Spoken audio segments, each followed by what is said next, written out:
The night my own daughter told me to sleep in the laundry room, I stood there, holding my suitcase, wondering if I had somehow walked into the wrong house. "Alice, it's just for a few nights," Emily said, avoiding my eyes. "The guest room isn't available." But I had already seen it. Clean. Made. Empty. And that's when I realized she wasn't making space for me. She was hiding me. I smiled like it didn't break something inside me. Like I hadn't spent 30 years giving her everything I had. Because sometimes silence reveals more than anger ever could. If this moment already made your heart ache, go ahead and like this video. And if you've ever felt unwanted by someone you gave your whole life to, I'd really like to hear your story in the comments. Tell me where you're watching from and what time it is for you right now.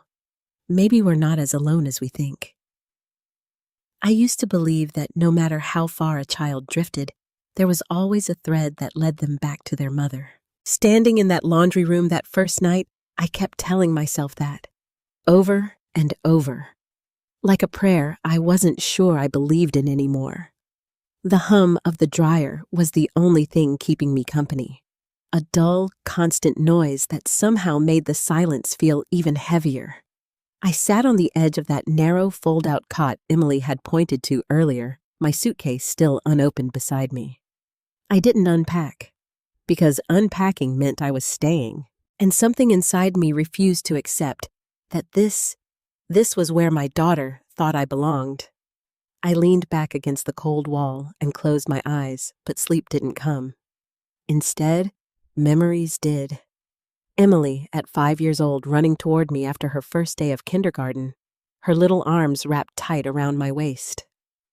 "Mommy, I missed you," she had said, like a whole day apart was too much for her heart to handle. Emily, at 10, sitting at the kitchen table while I worked a double shift schedule, carefully packing her own lunch because she didn't want me to be tired. "You already do too much," she told me, once her voice so serious for such a small girl. And Emily, at 16, crying in my arms after her first heartbreak, whispering, "I don't know what I'd do without you." Back then I thought those words meant something permanent. I thought love once built that deep didn't just disappear. After my husband passed away, it was just the two of us. No safety net, no backup plan. Just long nights, overdue bills, and the quiet fear that I might not be enough. I worked as a nurse during the day and picked up extra shifts at a small clinic on weekends. There were nights I came home so exhausted, I fell asleep in my uniform still sitting on the couch. But every time I looked at Emily, I reminded myself why I kept going. She was my reason, my purpose, my everything. We didn't have much, but we had each other. And in those years, that felt like enough. I remember one winter when the heating system broke down. We couldn't afford to fix it right away, so we bundled up in blankets and slept in the same bed to keep warm. Emily thought it was an adventure. She laughed, made up stories, pretended we were camping. I laughed too, but I also cried quietly when she fell asleep, praying she would never realize how close we were to losing everything. I protected her from that reality as much as I could. Maybe too much. When Emily got into college, I felt like all those sacrifices had finally paid off. I remember standing in the doorway of her empty bedroom after she left, holding the acceptance letter she had worked so hard for. I was proud, so proud, it hurt. But that was also when things started to change. At first, it was small. Fewer phone calls, shorter conversations. She was busy, I told myself. That's normal. Kids grow up. They build their own lives. I didn't want to be the kind of mother who held on too tight. So I gave her space, even when that space started to feel like distance. Then she met Jason. The first time I saw him, I couldn't quite explain the feeling that settled in my chest. He was charming, polished, confident in a way that filled the room. He spoke easily, smiled often, but his eyes didn't. They were always calculating, always watching. I remember the way Emily looked at him, though. Like he was the answer to something she had been searching for. Like he represented a life she had always dreamed of, but never quite had. And I understood that, because I had spent years wishing I could give her more. A bigger house, better opportunities, a life that didn't involve watching her mother struggle just to keep the lights on. So when Jason came along with his nice suits and confident promises, I thought maybe this was her chance. Maybe this was the life she deserved. Their wedding was beautiful. More extravagant than I expected, if I'm being honest. I offered to help pay for it, but Emily insisted Jason had everything covered. "He's got it handled, Mom," she said with a smile. "You don't have to worry anymore." At the time, those words felt like relief. Now, they echoed differently. After the wedding, Emily moved into that house I stood in now. The one with pristine floors, expensive furniture, and a guest room that somehow wasn't available for her own mother. We spoke less after that, not because we fought, not because anything obvious had happened, just less. The warmth faded slowly like a light dimming over time, until one day you realize you're sitting in the dark. And I let it happen, because I thought pushing would only drive her further away. So I waited. For holidays, for birthdays, for moments when she might remember that I was still here, that I had always been here. But standing in that laundry room, listening to the mechanical rhythm of a machine that never seemed to rest, I finally allowed myself to ask a question I had been avoiding for years. When did I stop being someone she was proud of, standing in that laundry room, listening to the mechanical rhythm of a machine that never seemed to rest? I finally allowed myself to ask a question I had been avoiding for years.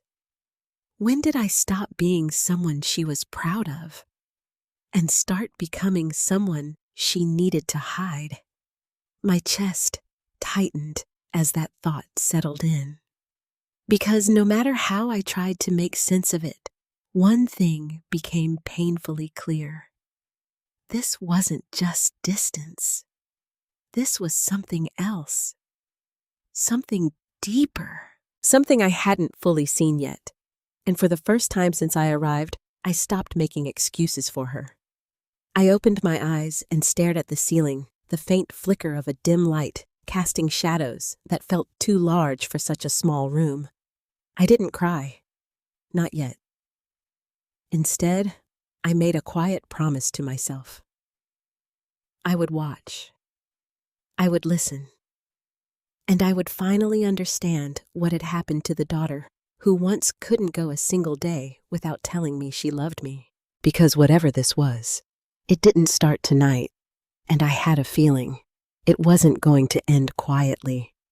The next morning, I didn't rush out of the laundry room. I stayed still for a while, listening. Footsteps upstairs, a cabinet closing, the soft clink of dishes, the kind of sounds that once meant comfort to me.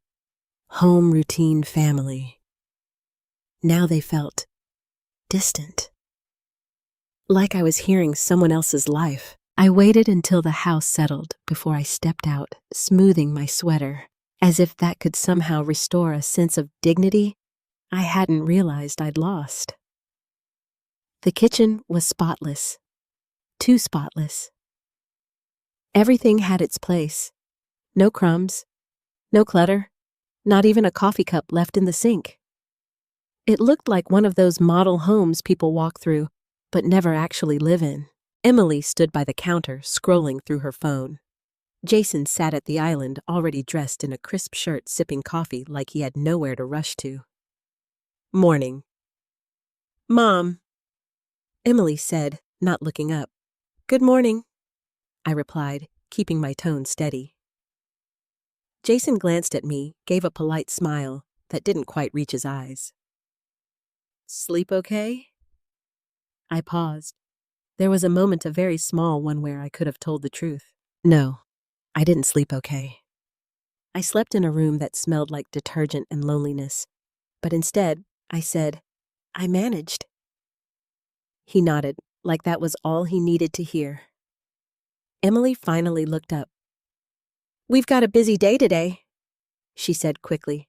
Jason has meetings, and I have a lunch with some clients. Clients? That word caught my attention. Emily used to work in marketing, last I remembered. Something stable, something normal. Now everything about her sounded curated. I was thinking, I said carefully, maybe I could help around the house while you're out. Emily's expression tightened, just for a second. Oh, you don't have to do that, she said. We have someone who comes in twice a week. Someone, a cleaner, I assumed. Jason leaned back slightly, studying me. You should just relax, Alice, he said smoothly.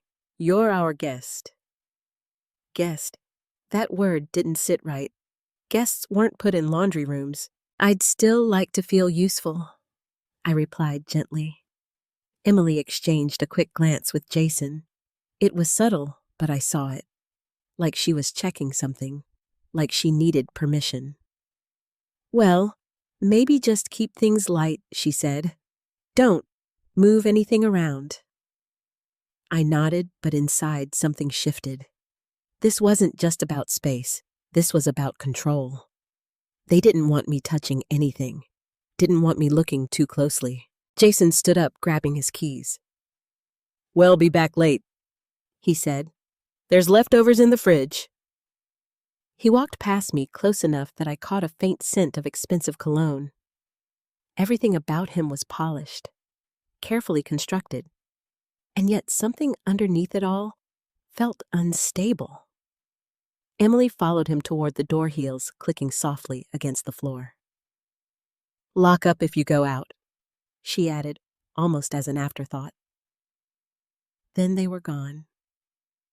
Just like that. The house fell silent again. I stood there for a moment, listening to the quiet feeling it settle around me like a weight. Then I started to move. Slowly, carefully. Not snooping, I told myself. Just observing. I walked through the living room first. The furniture was beautiful, no doubt about it. But it felt untouched. Like no one actually sat there. Like it existed for appearances, not comfort. A glass coffee table stood in the center, perfectly aligned with the couch. On it, a stack of magazines, untouched, still crisp. I reached out and lightly touched one. No dust. Of course, everything was maintained, but not lived in. I moved toward the hallway, my steps quiet against the polished floor. That's when I saw it. The guest room. The door was slightly ajar. My heart gave a small, unexpected thud. I walked toward it, slowly pushing it open. And there it was. A fully furnished bedroom. Clean sheets. Fresh pillows. Soft lighting. It looked like it hadn't been used in days, maybe weeks. But it was ready. Ready for someone. Just not for me. I stood there staring, trying to make sense of it. Why lie? Why tell me there was no space when there was clearly space, unless they didn't want me seen? The thought landed heavily. I stepped inside, running my hand lightly over the bedspread. No wrinkles, no signs of recent use, just perfection. For show. A cold realization crept in. This house wasn't a home. It was a performance. And I didn't fit into the image they were trying to project. I stepped back out, closing the door gently behind me. My chest felt tight, but I forced myself to keep moving. There had to be more. I passed by another door. This one closed, locked. I tried the handle lightly. Nothing. That was strange. Why lock a room inside your own house? Unless there was something inside you didn't want anyone else to see. I stood there for a moment, my fingers still resting on the handle. Then I let go. Not yet. Whatever they were hiding, it would reveal itself eventually. It always did. I made my way back to the kitchen, opening the fridge like Emily had mentioned. Leftovers neatly labeled in glass containers. Everything organized, everything controlled. I pulled one out, but I wasn't really hungry. Instead, I sat down at the island, staring at the space where Jason had been sitting earlier. His words echoed in my mind. "You're our guest." No, that wasn't right. Guests are welcomed. Guests are respected. Guests are made comfortable. What I was something else entirely. Something inconvenient. Something they needed to manage. And that thought brought me back to something Emily had said the night before. It's just for a few nights. Just for a few nights. Temporary. Like I was a situation to get through. Not a person. Not her mother. I let out a slow breath, folding my hands together on the counter.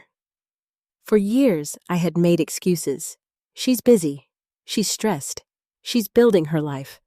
But sitting there in that immaculate kitchen that didn't feel like home, I finally allowed myself to consider a different possibility. What if this wasn't about stress? What if this wasn't about space? What if this was about who she had become, and maybe even more unsettling, who she was becoming under Jason's influence? I thought back to the way she had looked at him before answering simple questions. The way her voice shifted slightly like she was adjusting herself to match his expectations.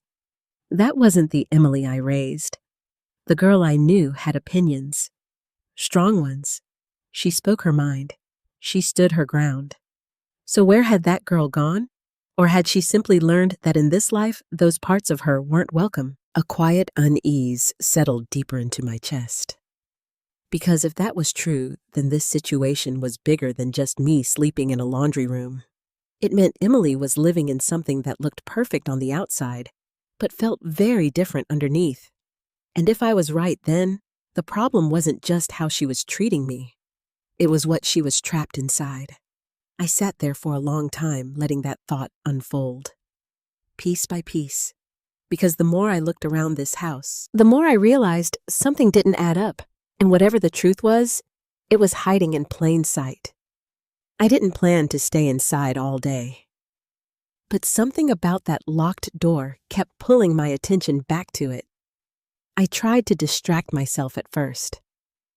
I cleaned the already spotless kitchen, wiped down counters that didn't need wiping, rearranged things just slightly, only to put them back exactly where they had been.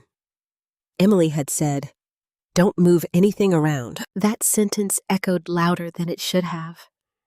Because it wasn't just about furniture. It was about boundaries, invisible ones. I made myself a cup of coffee, sat at the island, and stared at the hallway again. That door. Locked. In your own home, you don't lock doors unless there's something behind them you don't want anyone to see. Or someone. The thought came quietly, but it didn't leave. I stood up before I could talk myself out of it. My steps were slow as I walked back down the hallway. My heart wasn't racing, but it wasn't calm either. It was something in between. A steady awareness that I was about to cross a line. But hadn't they already crossed one first? I reached for the handle again. Still locked. Of course. I let out a small breath, glancing around as if someone might suddenly appear and catch me standing there. Then I noticed something. A small table near the wall. Decorative. Simple. On it, a shallow bowl with keys.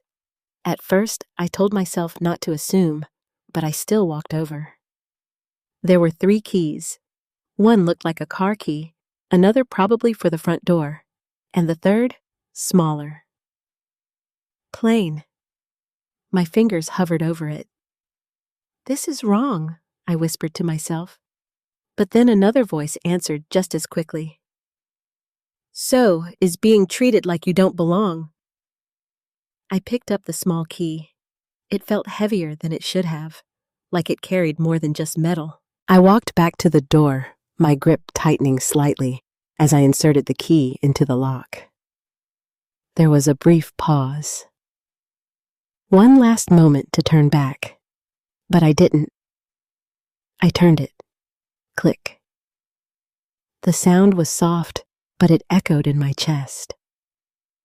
I opened the door slowly, and what I saw was not what I expected. It wasn't a storage room. It wasn't an office. It was a bedroom, but not like the guest room. This one was lived in.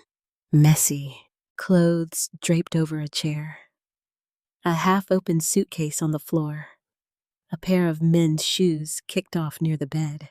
My stomach tightened. Jason and Emily already had their bedroom. So whose room was this? I stepped inside, carefully closing the door behind me. There was a smell in the air, not unpleasant, just different. Lived in, human, real. More real than the rest of the house. I looked around, slowly taking everything in. A jacket hung on the back of the chair. Not Jason's style. This one was more casual. Younger. On the nightstand, there was a phone charger, a watch, and a framed photo turned slightly away from view. My hand moved toward it before I even realized what I was doing. I picked it up, and that's when my heart dropped. It was a photo of Emily, smiling, standing close to a man I had never seen before. They looked intimate, comfortable, close in a way that didn't look like friendship. I stared at it, my thoughts scrambling to catch up. Who is this? Why is there another man's room in this house? And why does it feel like I'm the only one who doesn't know about it?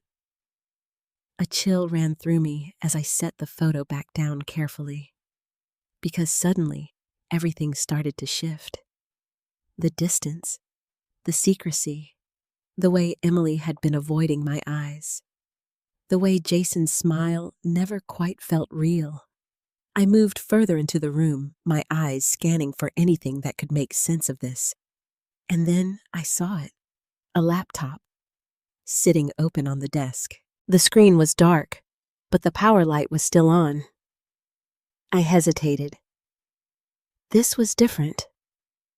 Opening a door was one thing, but this was crossing into something deeper, more personal, more dangerous. I stood there for a long moment, my mind arguing with itself. Don't do this. You don't need to. You already know enough. But did I? Or was I just standing at the edge of something much bigger, something that explained everything? My hand moved before I made the decision. I tapped the keyboard lightly. The screen flickered to life, and there it was, an email inbox. I didn't recognize the name immediately, but I recognized the last name, Ward. My last name. My breath caught. I leaned closer, my eyes scanning quickly. Dozens of emails, financial statements, transfers, large amounts, very large amounts. And then one subject line caught my attention. Final transfer confirmation. Alice Ward Trust. My heart stopped. My trust number. That couldn't be right. I clicked it. The message opened instantly. Funds successfully transferred. The number stared back at me. A number I recognized because it was everything I had saved, everything I had set aside, everything meant for my future. Gone. Transferred. My hand started to shake. No fared. My hand started to shake. No,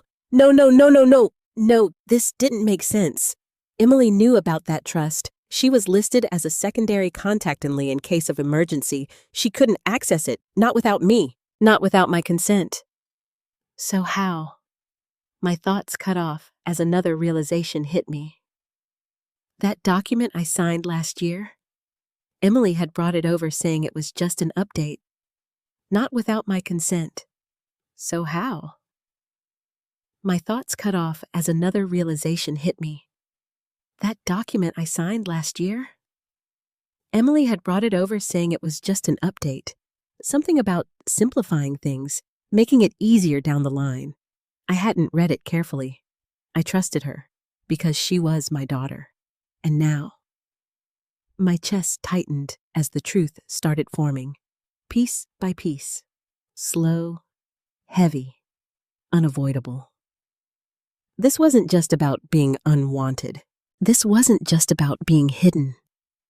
This was about something else entirely. Something planned. Something intentional. I looked around that room again, really looked this time. The extra bedroom. The secret.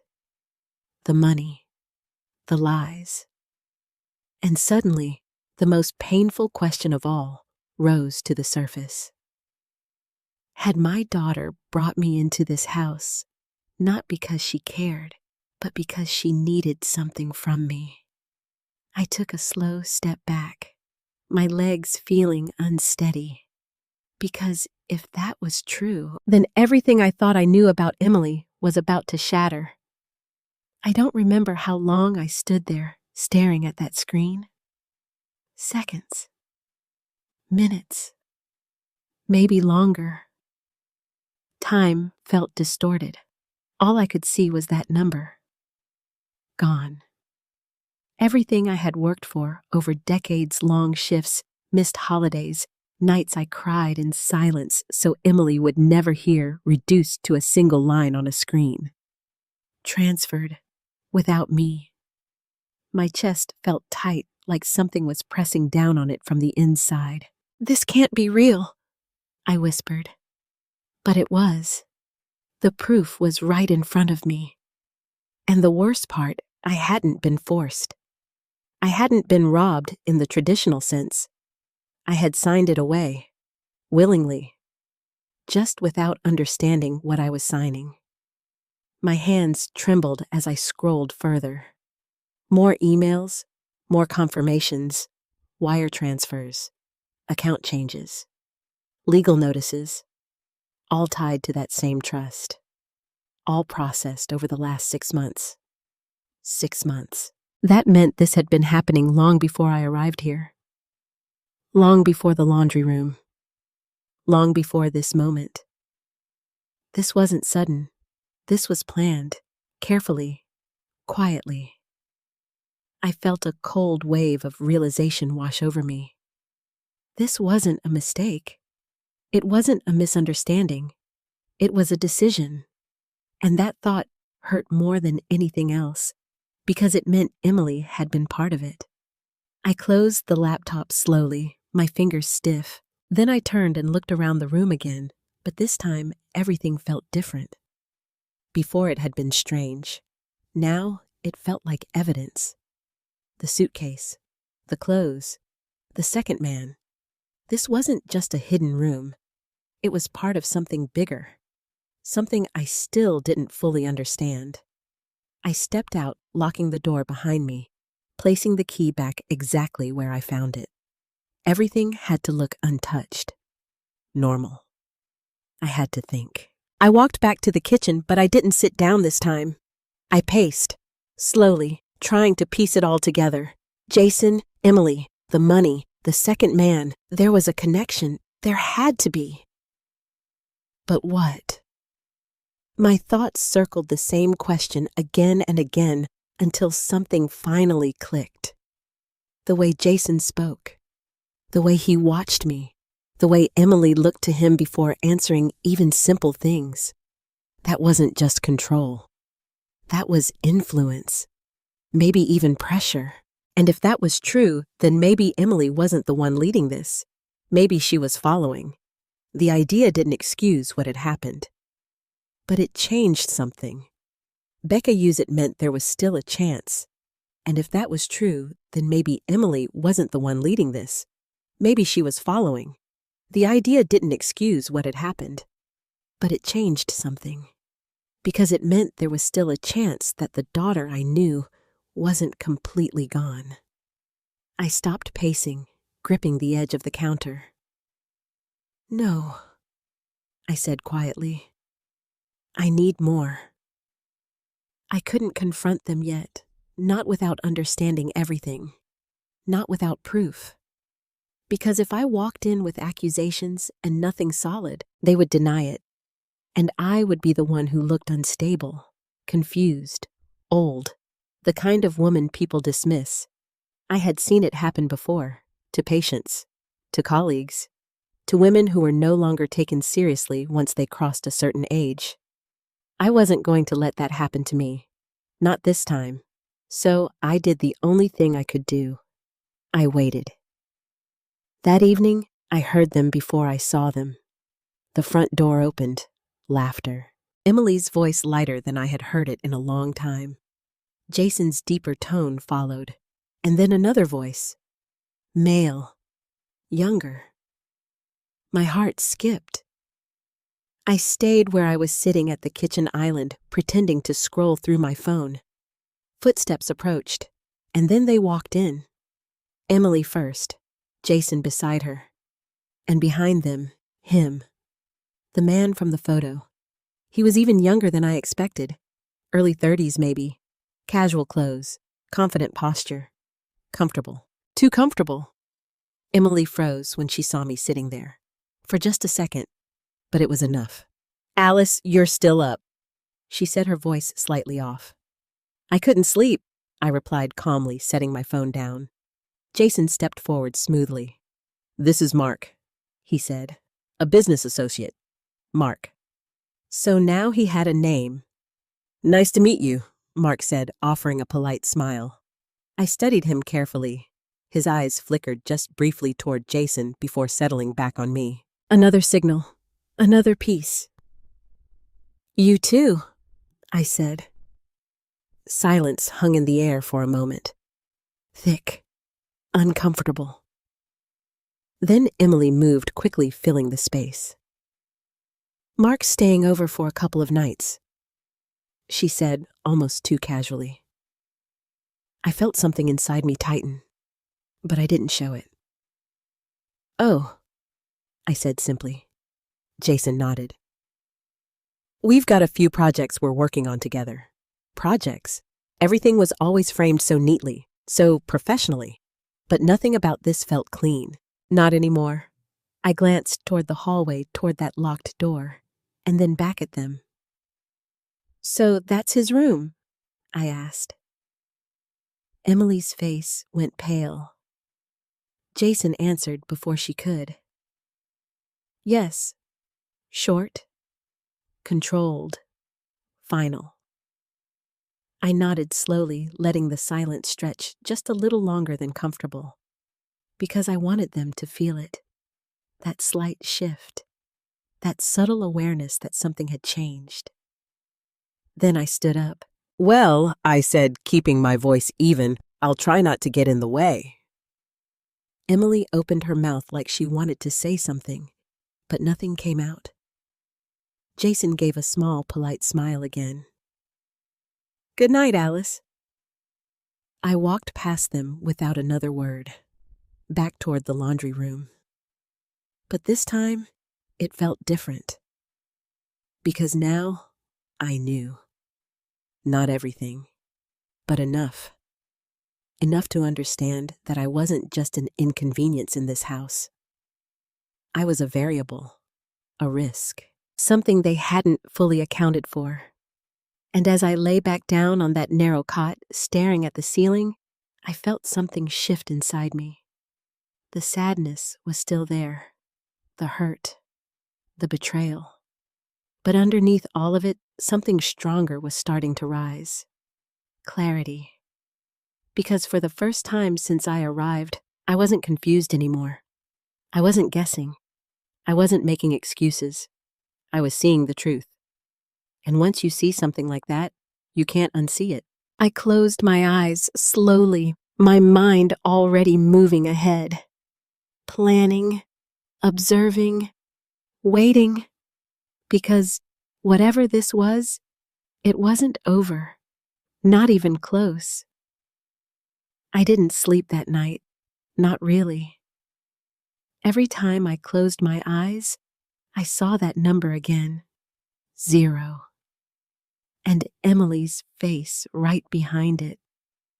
I lay there in the laundry room listening to the faint sounds of the house settling, pipes creaking, floorboards shifting, the quiet hum of appliances, and somewhere above me, footsteps, soft, late. Too late for normal conversation. I held my breath, listening carefully. Two voices, low, muffled. One of them was Emily. The other wasn't Jason. My chest tightened. Mark. I sat up slowly, my heart starting to beat faster, not from fear, but from something sharper. Focus. I moved quietly to the door, opening it just enough to let sound travel. You said it was done. Mark's voice whispered. It is, Emily replied, her voice tense. Everything went through. Then why is she here? He asked. Silence. A long one. She wasn't supposed to stay this long, Emily said finally. It was temporary. Temporary. The word hit harder than it should have, like I was a piece of furniture they hadn't moved out yet. Mark let out a quiet breath. You told me it wouldn't get complicated. It won't, Emily said quickly. I'll handle it. Handle it. I closed my eyes for a moment, steadying myself. They weren't just hiding something. They were discussing me, like I was a problem. Jason's voice cut in, then low, controlled. We need to be careful if she starts asking questions. She won't, Emily interrupted. Her confidence stung more than anything else. She trusts me. Those 3 words broke something inside me. Because she wasn't wrong, or at least she hadn't been. Not until now. I stepped back quietly, closing the door before I heard anything else. I didn't need to. I had heard enough. I sat down on the edge of the cot, my hands resting in my lap. Still. Calm. But inside, everything was shifting. Emily knew exactly what she was doing. Jason was involved. Mark was part of it. And I was the one they thought they could control. I let out a slow breath. Not anymore, I whispered. Because now I had something they didn't expect. Awareness. And that changed everything. The next morning, I acted like nothing had happened. I made coffee. I greeted Emily with a small smile. I asked Jason if he wanted eggs. Normal, predictable, safe, and they relaxed. I could see it in the way Emily's shoulders dropped slightly, in the way Jason stopped watching me quite so closely. They thought the night had passed without consequence. They thought I was still in the dark. Good. That's exactly where I needed them to think I was. Because now I needed time. Time to gather more. Time to understand exactly how deep this went. After breakfast, Jason left first. He always did. Emily stayed behind, scrolling through her phone at the table. Mark didn't come out of his room. I watched her for a moment before speaking. You seem busy lately, I said casually. She glanced up just briefly. Work's been a lot. I nodded. What kind of projects are you working on? Her fingers paused for a fraction of a second, then kept moving. Just investments, partnerships, nothing you'd be interested in. That slight edge in her voice wasn't accidental. It was dismissive, intentional. I smiled softly. You might be surprised. She didn't respond, just kept scrolling, shutting the conversation down without saying it directly. That used to work on me, not anymore. Later that afternoon, I made an excuse to leave the house. I need some air, I told her. She barely looked up. Okay, no questions, no concern. Just, oh, okay. I stepped outside, letting the door close behind me. And for the first time since I arrived, I felt like I could breathe. The air was cool, crisp, real. Not like the controlled environment inside that house. I walked slowly down the street, my mind already working. I needed help. But not just anyone. Someone who understood legal matters. Someone who could look at those transactions and tell me exactly what had happened. Because if what I suspected was true, this wasn't just betrayal. It was fraud. And fraud had consequences. I reached into my bag, pulling out my phone. There was one name I hadn't thought about in years. Daniel Brooks, an old colleague. He had left nursing years ago to study law. We lost touch, but I still had his number.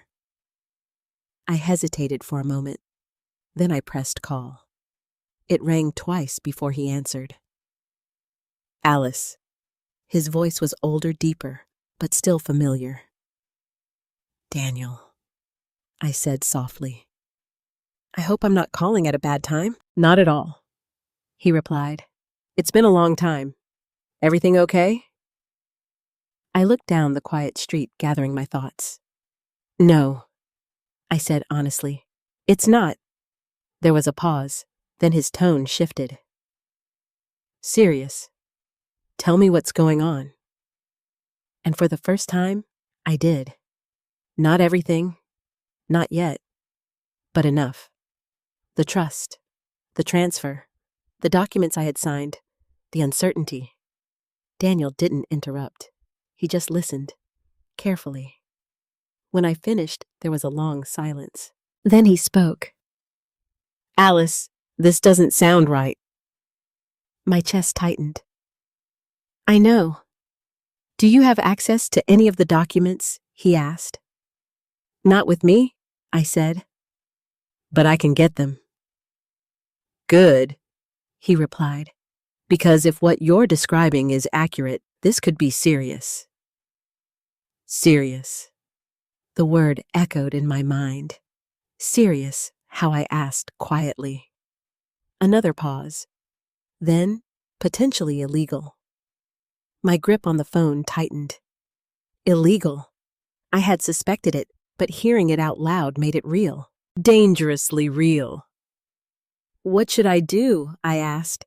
Don't confront them yet, he said immediately. Gather everything you can. Documents, emails, anything with a paper trail. I nodded, even though he couldn't see me. Okay. And Alice, he added, his voice softer now. Be careful. If they went this far, they might not react well if they think you figured it out. A chill ran through me. I understand. We ended the call shortly after. I stood there for a moment, staring at my phone. Illegal. The word didn't just change the situation. It raised the stakes. This wasn't just about hurt feelings anymore. This was about right and wrong, about consequences, about justice. I slipped my phone back into my bag and started walking back toward the house. But this time, I wasn't walking back as a guest, or a burden, or a woman trying to make sense of things. I was walking back as someone with a purpose, a plan. Because whatever they thought they had taken from me, they were about to learn something very important. I wasn't as powerless as they believed, and I wasn't going to stay quiet. Not this time. When I walked back into that house, I didn't hesitate. Not anymore. Every step felt different, measured, intentional. Because now, I knew what I was looking for. Not answers. Proof. I passed through the living room quiet as always. Emily was still at the table, her attention glued to her phone. She barely acknowledged me. Good. That gave me space. I moved down the hallway slowly, keeping my pace natural, like I had nowhere specific to be. But my eyes, they were locked on that door. The one that shouldn't have mattered. The one that mattered more than anything now. I paused just long enough to listen. Nothing. No movement inside. No voices. I slipped the key from the small drawer again, my finger steady this time. No hesitation. No guilt. Just purpose. The lock clicked open softly. I stepped inside, and this time I wasn't just looking. I was searching. I went straight to the desk, opened the laptop. Password. Still the same. That alone told me something important. They didn't expect anyone else to come in here. They didn't expect me. That arrogance would cost them. I opened the email again, but this time I didn't skim. I read everything, every transaction, every date, every name, and slowly a pattern began to form. The trust had been restructured. Not once. Multiple times. Ownership shifted, assets moved, accounts consolidated, all under one new entity, a company. My breath caught. I leaned closer to the screen. There it was. Ward and Cole Holdings. Ward. My name. Cole. Jason. My stomach dropped. They hadn't just taken my money. They had built something with it. Something official. Something that made it look legitimate. I scrolled further. Documents, legal filings, digital signatures. And there my name again, attached to approvals, authorization forms, consent statements. My chest tightened. I never agreed to this, I whispered. But the signatures said otherwise. Clean, precise, valid, too valid. I frowned. Something about them felt off. Not obviously fake, but not right either. Like they had been guided, pre-filled, or worse, presented in a way I couldn't fully understand when I signed them. My mind went back. Doctor visits, medication, those weeks after my husband passed, grief, exhaustion, paperwork. Emily told me needed to be handled. I swallowed hard. That's when it happened. Not one moment, not one signature, but a series of them. Slow, strategic. I leaned back in the chair, my pulse steady, but heavy. This wasn't impulsive. This was calculated. I opened another folder. Photos, not personal ones. Documents, contracts, partnership agreements. And then something new. A list of properties, addresses, purchase records, high-end locations, luxury units. My eyes widened. They used it to invest. Real estate. That explained everything. The house, the upgrades, the lifestyle. They hadn't just taken the money, they multiplied it, using me as the foundation. I scrolled again, and then I saw something that made my breath stop completely. A projected sale. One of the properties. Pending. Value listed. $8 million. $8 million. My hands went cold. This wasn't just theft anymore. This was expansion. Growth. They were turning what they took from me into something far bigger, and I was completely cut out of it. Or so they thought. I took a deep breath and reached for my phone. Photos.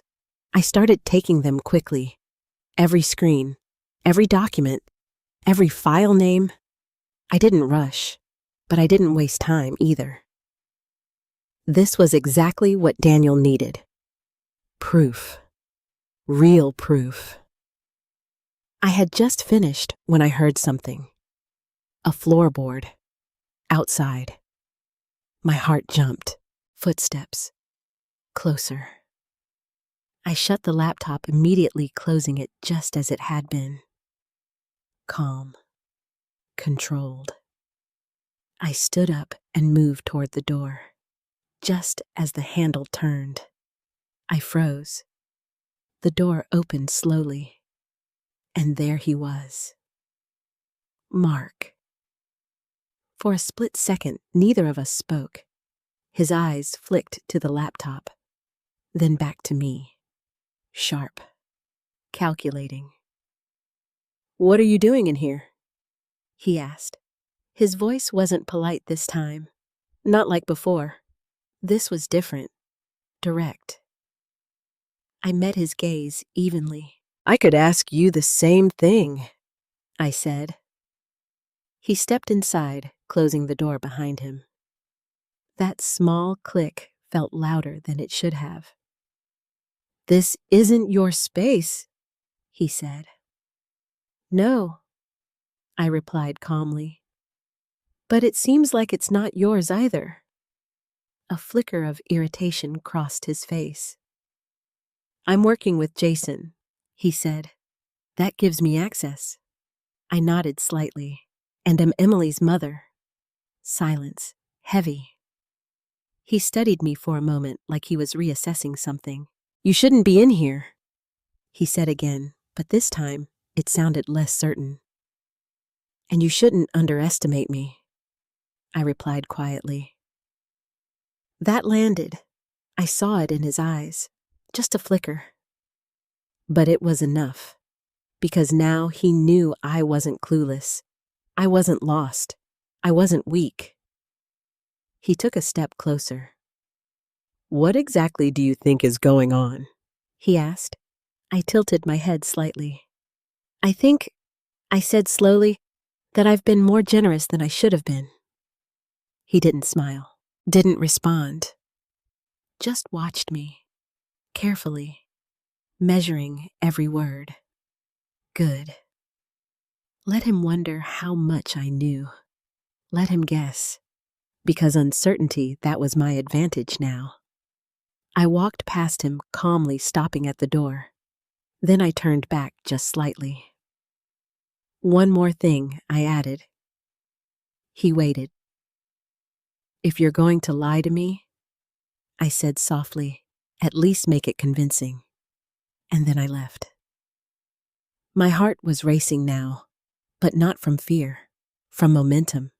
Because that moment, that confrontation, it changed the balance. He would tell Jason. Jason would tell Emily. And they would realize something very important. I was no longer passive, no longer quiet, no longer blind. I walked back toward the laundry room, but I didn't go inside. Instead, I stood in the hallway listening, waiting, and right on cue, voices, tense, sharp, low, but urgent. They were already talking. Good, because now they were reacting.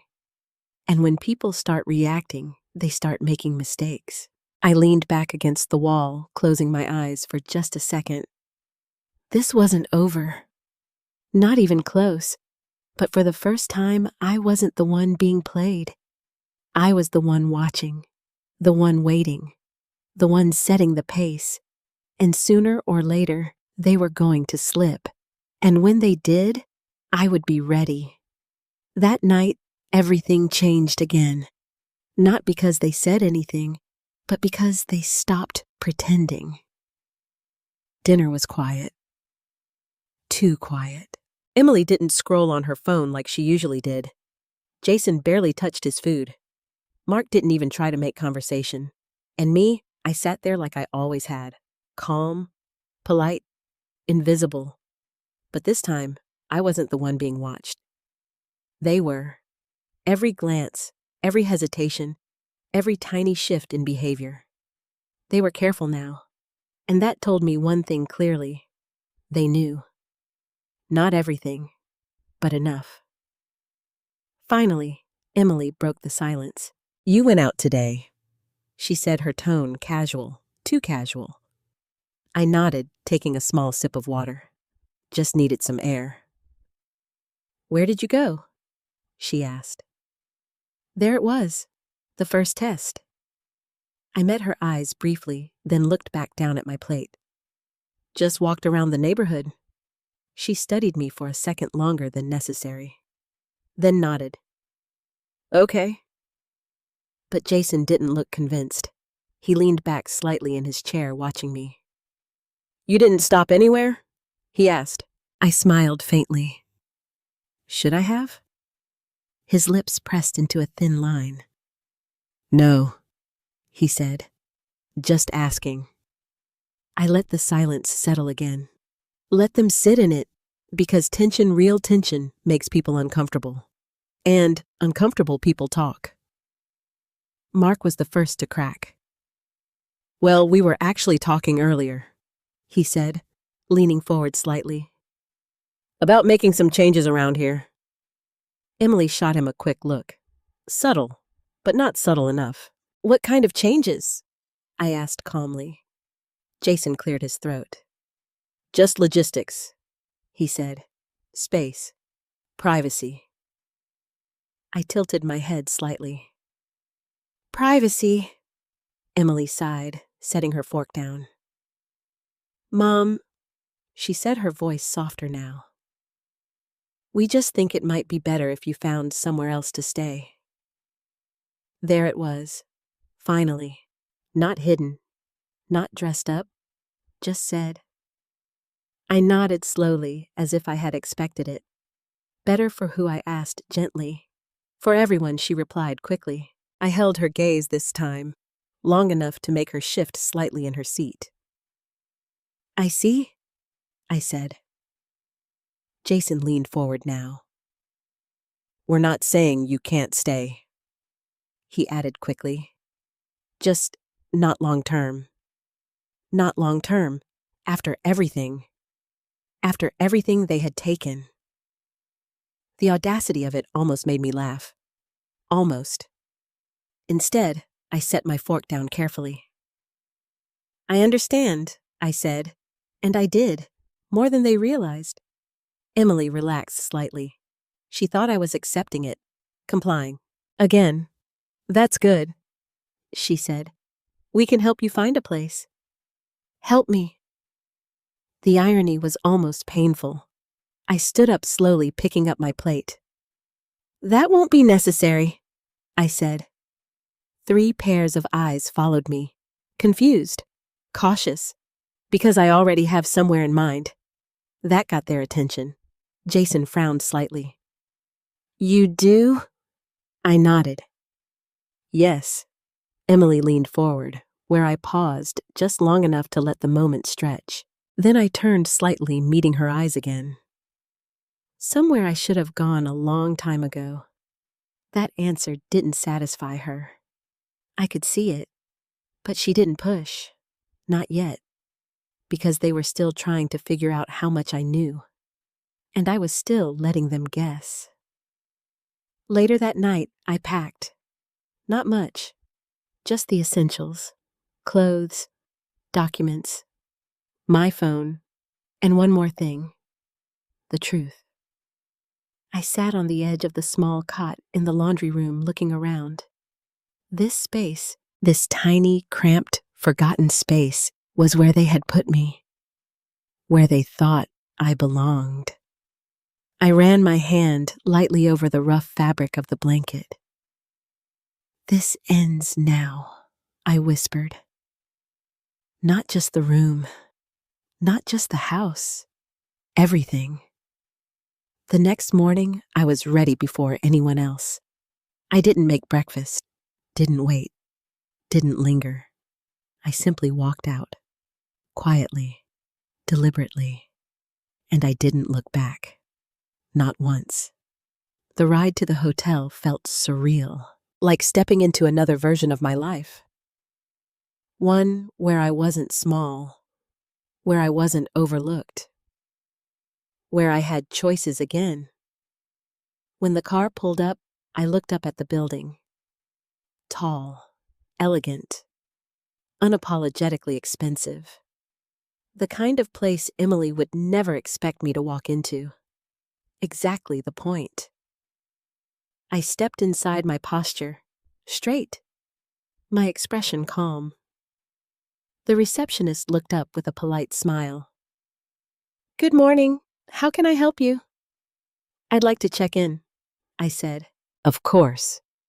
Do you have a reservation? I met her eyes steadily. Yes. I slid my card across the counter. Her smile didn't change, but I saw the flicker of surprise in her eyes when she read the name. Alice Ward. Respect. Immediate. Subtle, but real. She typed quickly, then looked back up. You've been upgraded to one of our executive suites, a flicker of surprise in her eyes when she read the name. Alice Ward. Respect. Immediate. Subtle, but real. She typed quickly, then looked back up. You've been upgraded to one of our executive suites, she said. Upgraded. I almost smiled. Thank you. As she handed me the key, I felt something shift inside me. Not pride, not satisfaction. Something deeper. Control. The elevator ride was quiet, smooth, effortless. Nothing like the tension I had just left behind. When the doors opened, I stepped into a space that felt right. Spacious, clean, bright. Not hidden, not temporary. Mine. I walked slowly into the suite, setting my bag down on the bed. For a moment, I just stood there, breathing, letting the silence settle around me. Not the heavy silence of suspicion, but the calm silence of safety. Then my phone buzzed. Emily. Of course. I looked at the screen for a moment before answering. Yes, Mom. Where are you? She asked, her voice tight. I told you, I replied calmly. I found somewhere to stay. There was a pause. Then, where? I walked over to the window, looking out at the city below. Somewhere comfortable.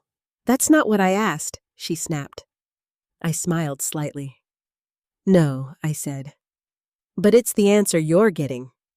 Another pause, longer this time. Then Jason's voice came through faintly in the background. What did she say? Emily didn't respond to him. Instead, she lowered her voice. Mom, we need to talk. I leaned against the window, calm, steady. Yes, I said. We do. And for the first time, I was the one deciding when. Not them. Not anymore. I didn't give them long to wonder. Because uncertainty was useful, but control was better. That afternoon, I made the call. Daniel answered on the second ring. Alice, it's time, I said. No hesitation, no build-up, just truth. There was a brief pause on his end. I was hoping you'd say that, he replied. I have everything. I continued. Documents, transactions, property records, and Daniel, it's bigger than we thought. How big? He asked. 8 million big, I said quietly. Silence, then a low whistle. All right, he said. Then we don't wait anymore. I walked slowly across the suite, looking out at the city again. What's the next step? We move fast, he said, before they move the money again. Of course. That made perfect sense. They're planning a sale, I added. One of the properties. Soon. That's even better, Daniel replied. Better? I frowned. Yes, he said, because that gives us leverage. I turned slightly, listening more carefully now. If we can prove the funds used to acquire that property came from your trust, he continued, we can freeze the transaction. Freeze it. Stop them right before they cash out. A slow, steady sense of satisfaction settled in my chest. What do you need from me? I asked. Do you need from me? I asked. Everything you have, he said. Send it. And Alice. Yes, don't confront them again. Not yet. I smiled faintly. That might be a little late, he sighed. What happened? I think they know. I'm not as blind as they thought, and you have, he said. Send it. And Dallas? Yes. Don't confront them again. Not yet. I smiled faintly. That might be a little late. He sighed. What happened? I think they know. I'm not as blind as they thought. That's fine, he said. But now they're going to get nervous. And nervous people make risky moves. Good, I said. Good for us, he corrected. We hung up shortly after. And for the first time since this started, I wasn't reacting. I was building a case. An hour later, my phone rang again. Emily. I let it ring twice before answering. Yes, Mom, we need to talk. In person, she said. Her tone was different now. Not irritated, not dismissive, tense, controlled about what I asked calmly. You know what she replied. I sat down slowly on the edge of the bed. I think I'd rather hear you say it. Silence. Then it's about the house and everything else. Everything else. She couldn't even say it. Not yet. All right, I said. When I think I'd rather hear you say it. Silence. Then, it's about the house and everything else. Everything else. She couldn't even say it. Not yet. All right, I said. When? Tonight, she said quickly. Can you come back? I let that question sit for a moment. Then I smiled. No. Another pause. What do you mean, no? She asked. I said evenly. I'm not coming back there. You're being dramatic, she snapped. No, I replied softly. I'm being careful. Jason's voice came in the background again. Put me on. There was a brief shuffle then. Alice? He said, trying to sound calm. He said, trying to sound calm. We just want to clear some things up. Then we will, I said. Just not on your terms. What does that mean? He asked. It means, I continued, if we're going to talk, we do it somewhere neutral. Want to clear some things up? Then we will, I said. Just not on your terms. What does that mean? He asked. It means, I continued, if we're going to talk, we do it somewhere neutral. Silence. I could feel them recalculating, trying to figure out what I knew, trying to regain control. Fine, he said finally. Where? I looked around the suite. Spacious, bright, untouchable. I'll send you the location, I said. Then I hung up. I didn't give them time to respond, because this was no longer a family conversation. This was a negotiation. And I was done walking in unprepared. That evening, I chose the place carefully. A quiet restaurant inside the hotel. Public, but private enough. Controlled. Safe. I arrived early. Of course I did. I always had. But this time, it wasn't out of habit. It was strategy. I wanted to see them walk in. I wanted to watch their faces, their body language, their tells. When they finally arrived, I saw it immediately. The shift. Emily looked nervous. Jason looked guarded. Mark, he looked angry. Good. That meant pressure. They sat down across from me. No smiles, no small talk, no pretending. Emily spoke first. Mom, what's going on? I leaned back slightly in my chair. What do you think is going on? Her eyes flickered. That hesitation, that was everything. I think you're upset, she said. I let out a soft breath. Upset, I repeated. Jason leaned forward. Let's not play games, he said. You've been going through things that don't belong to you. There it was. Accusation, defense, projection. I nodded slowly. And what exactly do you think belongs to me? No one answered immediately, because they knew. They just didn't want to say it. I've seen the accounts, I continued. The transfers, the properties. Emily's face paled slightly. Jason's jaw tightened. Mark looked away for a split second. Mom, Emily started. No, I said gently. Let's not pretend anymore. Silence. Heavy. Unavoidable. You used my trust, I said quietly. You moved my money. You built something with it. Emily shook her head quickly. It's not like that. Then tell me what it's like. I cut in. She froze, because there was no version of this that sounded better.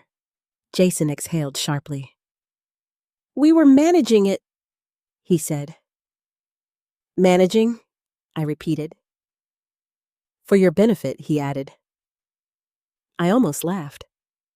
Almost. My benefit. Because there was no version of this that sounded better. Jason exhaled sharply. We were managing it, he said. Managing? I repeated. For your benefit, he added. I almost laughed. Almost. My benefit, I said softly.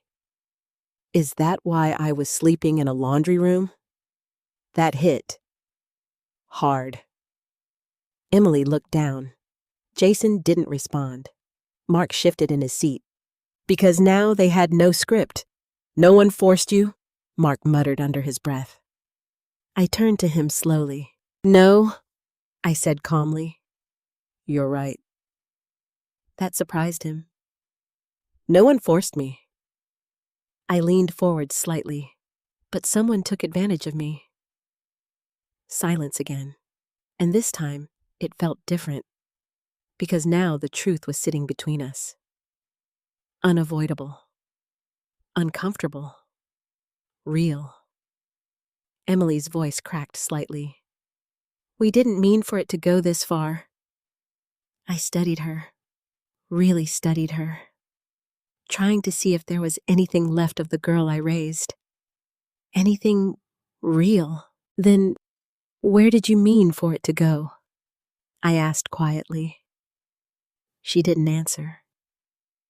Because she didn't know. Or worse, because she did. Jason anally spoke again. What do you want? He asked. Straight to it, finally. I sat back slowly, calm, composed, certain. What I want, I said, is what's mine. No anger, no shouting, just truth. And if we don't agree? Mark asked. I met his eyes, steady, unblinking. Then this stops being a conversation, I said, and starts being something else. He understood that. They all did, because in that moment, the power had shifted completely. They weren't in control anymore. I was, and for the first time, they were the ones with something to lose. They didn't answer me right away, because they couldn't. Not without admitting everything. Not without collapsing the story they had been telling themselves. Jason was the first to recover. We can work something out, he said carefully. Work something out. Like this was a misunderstanding. Like this was negotiable. I tilted my head slightly. Work what out? I asked. Emily finally looked up at me. Her eyes were glossy now. Not from guilt, from fear. We didn't steal from you, she said quickly. We invested it. Invested. I let that word sit between us. Heavy. Calculated. You moved money from accounts I didn't even know existed? I replied calmly, without telling me. It was for your future, Jason insisted. I leaned forward slightly. My future? You moved money from accounts I didn't even know existed, I replied calmly, without telling me. It was for your future, Jason insisted. I leaned forward slightly. My future? I repeated softly. Or yours? He didn't answer, because the truth was obvious now. Mark scoffed quietly. You're blowing this out of proportion, he muttered. I turned to him slowly. Am I asked. He didn't hold my gaze. That told me everything I needed to know. Emily reached across the table slightly, her voice trembling now. Mom, please. We can fix this. Fix. Such a simple word. Such a dangerous lie. How? I asked. Silence again. Because there was no easy answer. No clean solution. Not anymore. Jason exhaled slowly. Well, return what's yours, he said. I watched him carefully. Every micro-expression. Every flicker of hesitation. And how much do you think that is? I asked. He paused. Too long. That depends, he said. There it was, the crack. On what I pressed. On how you look at it, he replied. I leaned back slowly, folding my hands in my lap. No, I said quietly. It depends on how much you think you can get away with. Emily flinched. Jason's jaw tightened again. Mark looked irritated, because now the illusion was gone. I wasn't confused. I wasn't passive. I wasn't theirs to manage anymore. I was the problem, and they knew it. I reached into my bag slowly and placed a folder on the table. Not aggressively, not dramatically, just deliberately. What's that? Emily asked. Clarity, I said. Jason didn't touch it. Smart. Go ahead, I added. Take a look. Emily hesitated, then reached for it. Her hands shook slightly as she opened it. Page by page, I watched her face change. Confusion. Recognition. Then fear. Jason, she whispered. He leaned over, scanning the documents quickly. I could see the moment it hit him. Hard. His posture shifted. His confidence cracked. Where did you get this? He asked. I smiled faintly. That doesn't matter. It does, he said sharply. No, I could see the moment it hit him. Hard. His posture shifted. His confidence cracked. Where did you get this? He asked. I smiled faintly. That doesn't matter. It does, he said sharply. No, I replied calmly.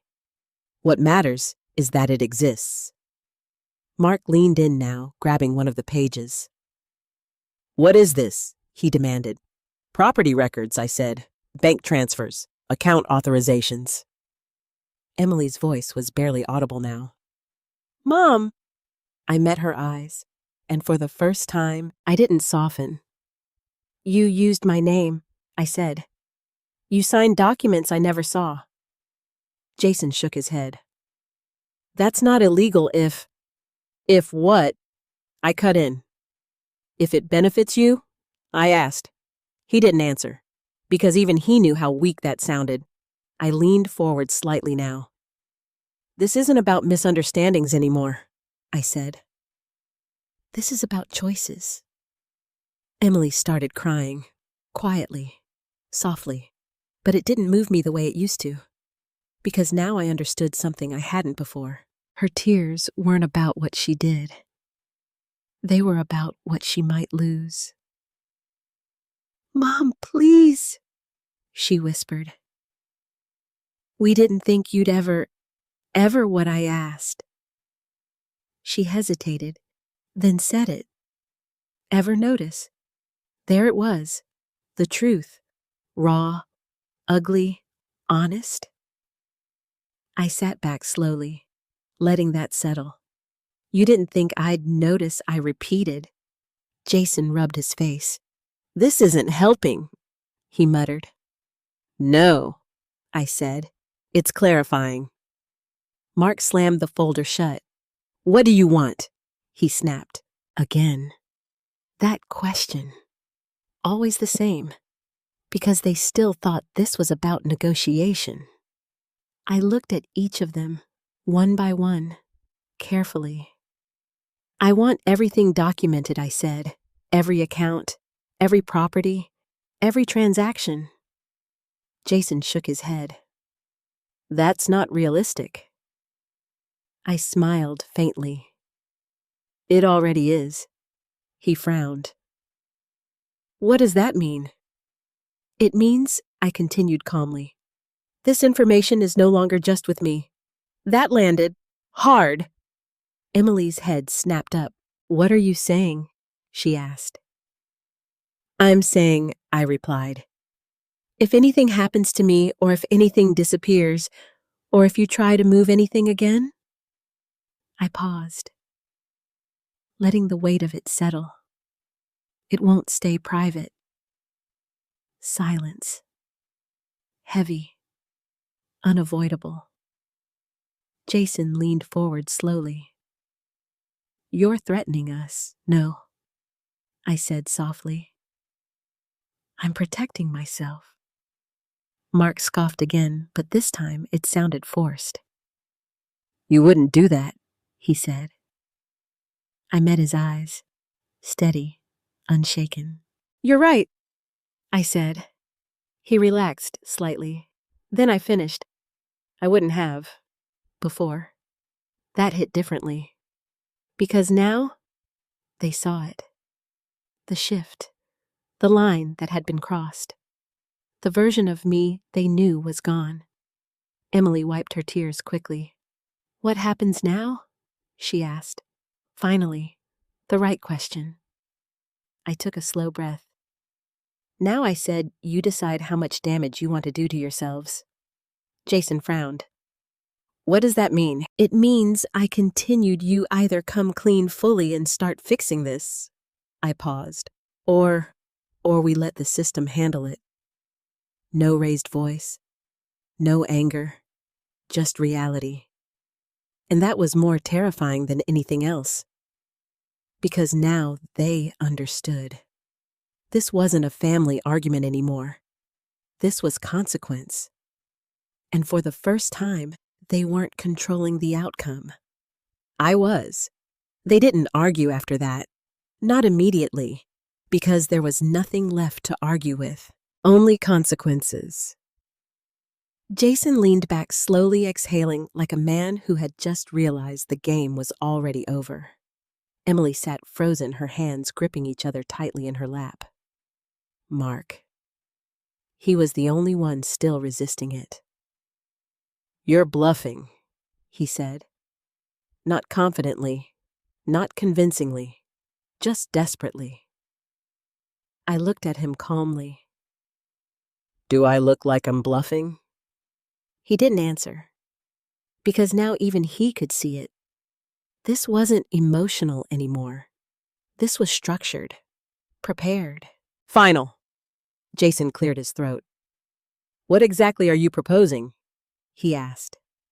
Now that was the right tone. Careful, measured, respectful. I folded my hands gently on the table. I'm not proposing anything, I said. I'm giving you a chance. Emily's voice came out small. A chance to do what? To tell the truth. I said simply. Silence again. But this time, it wasn't defensive. It was heavy, because they knew. This was the last moment they had to control how this story ended. Jason looked at Emily. Emily looked at the table. Mark looked away entirely. No one wanted to go first. So I helped them. You started moving money 2 years ago, I said, calmly. At first, small amounts, then larger. Then you opened new accounts under management structures I never approved. Jason's eyes flickered. Emily's breathing became shallow. Mark shifted in his chair again. You bought the rental property in Phoenix, I continued. Then the one in Tampa. Then the commercial space. I paused, letting it sink in. You built an entire life using my money. I said. Emily finally broke. Yes, she cried. Okay. Yes. The word echoed louder than anything else that had been said all night.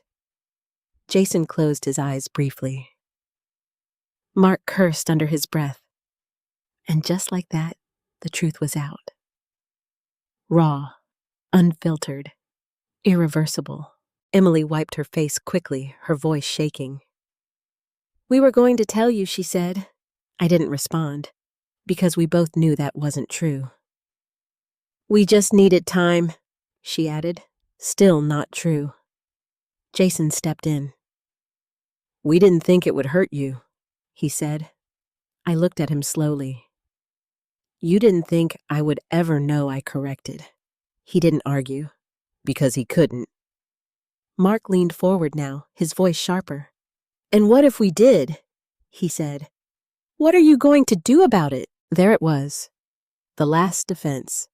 Aggression. I met his gaze without flinching. I already told you, I said calmly. That's not an answer, he snapped. It is, I replied. Silence. Then I leaned slightly closer. If you don't fix this, I said quietly, I won't be the one deciding what happens next. That made him pause, because now he understood. This wasn't about me anymore. This was about systems, processes, laws, things he couldn't intimidate. Jason raised a hand slightly. Let's just slow down, he said. I sat back again, giving him space, because I wanted to hear what came next. We can unwind this, he continued. It'll take time, but we can. No, I interrupted. He blinked. What do you mean, no? I mean, I said calmly, you don't get time anymore. That landed hard. Emily looked up quickly. Mom, please. You had time, I said softly. Years of it. Silence. Jason swallowed. What's your timeline? He asked. Finally, a real question. 48 hours, I said. All three of them reacted at once. That's impossible, Jason said. Mom, that's not fair, Emily added. Mark just shook his head. I didn't move. 48 hours, I repeated. For what? Jason pressed. For you to give me full access, I said. Every account, every document, every asset. And if we don't mark asked, I looked at him, calm, certain. Then I stopped being involved, I said. Emily frowned. What does that mean? It means I continue to this, go somewhere else. Jason exhaled sharply. You're really willing to do that? I didn't hesitate. Yes. Because that was the truth, not the old truth, not the version of me they had relied on, but the one I had become. Emily started crying again, this time louder, more openly, because now she understood something she hadn't before. This wasn't something she could talk her way out of. Why are you doing this? She whispered. That question, that one almost broke me. Almost. But I held steady. I'm not doing anything to you, I said quietly. I'm responding to what you did to me. She shook her head. That's not fair. I let out a slow breath. No, I said. What you did wasn't fair. Silence. Deep. Heavy. And then Jason nodded slowly. Okay, he said. Emily looked at him shocked. What are you saying? I'm saying we don't have a choice, he replied. Mark scoffed. I'm not agreeing to anything he said. Jason turned to him. You don't get to decide that, he said firmly. That surprised me, because for the first time, he wasn't controlling the situation. He was reacting the situation. He was reacting to it. Mark leaned back, crossing his arms. This is insane, he muttered. Maybe, but it was necessary. Jason looked back at me. You'll have everything he said within 48 hours. I held his gaze. Making sure. No games to it. Mark leaned back, crossing his arms. This is insane, he muttered. Maybe. But it was necessary. Jason looked back at me. You'll have everything he said. Within 48 hours, I held his gaze. Making sure. No games, I said. No games, he replied. Emily looked between us, her face pale. And then what she asked? I paused. Because that question, that was the one that mattered. And then I said slowly, we see what's left. Not just money, not just assets, but something deeper, something harder to rebuild. Trust. And as I stood up from that table, I realized something I hadn't allowed myself to admit before. Even if they gave me everything back, I wasn't sure I would ever get that part back again. 48 hours. That number followed me everywhere. It echoed in the quiet of my hotel suite. It sat beside me when I tried to sleep. It stared back at me every time I checked the clock, because now everything depended on what they did next. And for the first time in a long time, I wasn't chasing answers. I was waiting for them. The next morning, I woke up earlier than usual. Not because I had to, because my body refused to rest. Too much had shifted, too much had broken. I made coffee slowly, standing by the window, looking out over the city. For years, I had been inside their world, their house, their rules, their version of reality. Now I was outside of it, and it felt strange, quiet, but also clear. My phone buzzed. I didn't rush to check it. I took a sip of coffee first, then another, then I picked it up. It was Jason. A message. We're working on it. That was all. No apology, no explanation, just progress. I stared at the screen for a moment, then set the phone down. Because words didn't matter anymore. Only actions did. Hours passed slowly. I didn't call. I didn't text. I didn't push. Because pressure wasn't necessary. They already knew what was at stake. Around noon, there was another message. This time from Emily. Mom, I'm sorry. I closed my eyes briefly. That word sorry used to mean everything. Now it felt incomplete. Not wrong, just insufficient.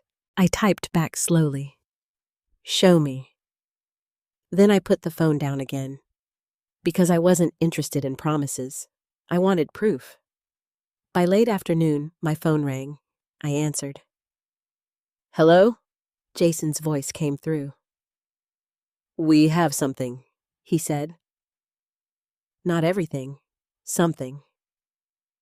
Where? I asked. Your house, he replied. That made me pause. My house, the place they had taken from me without ever saying it out loud. It'll be there in an hour, I said. The drive felt different this time. The same streets, the same turns, but not the same feeling. I wasn't going back as a guest, or as someone trying to keep peace. I was going back as someone who had taken her life back. When I pulled into the driveway, I noticed something immediately. Emily's car, Jason's car, Mark's truck, all there, waiting. I stepped out slowly, took a breath, then walked inside. They were already seated in the living room.